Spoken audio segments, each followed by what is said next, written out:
So now we get to talk about the mix itself, and I'm going to do a separate video that compares this version of Ghoki to the other versions that are available and talk about why it's just very clearly better than they are, but hold your thoughts on that for a moment. And we're going to focus instead on the actual input.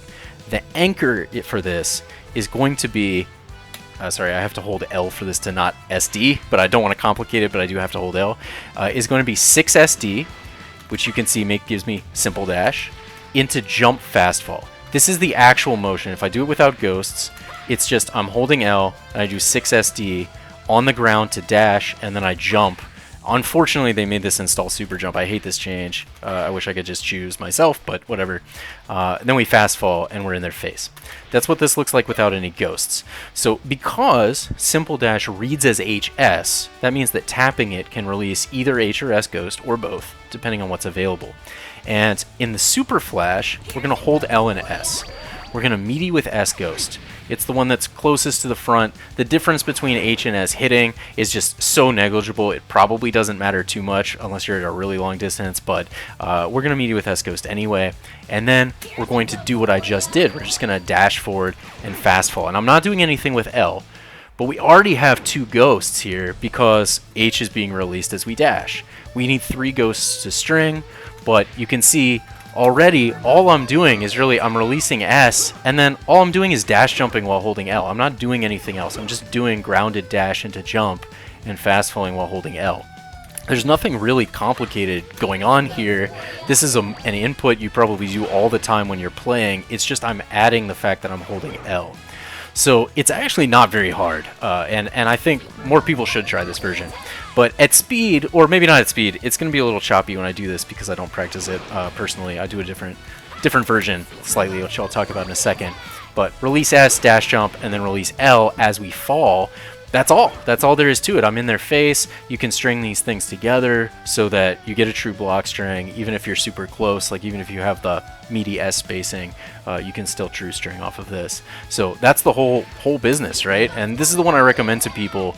I'll talk about my version in a second, but this is the one I recommend to people because I just feel like it's so easy. It's a movement that you do, right? Just dash jump fast fall. It's a movement that you do on a fairly regular basis, probably. Maybe you don't use the SD macro, maybe you do, I don't know. But it's really not that complicated. So I'm going to run through it one more time. I'm going to hold L and S during the super flash. I'm going to release S. I'm going to dash jump, and as I'm falling, I'm going to release L. I did fast fall there when I made the last video like a couple of years ago at this point. You didn't have to fast fall. Life was easy. So fast falling into, IADL can be a little, or air dash L really, not IAD, can be a little tricky, but that's just something you got to practice, That aside, the way that I do it, it's very similar.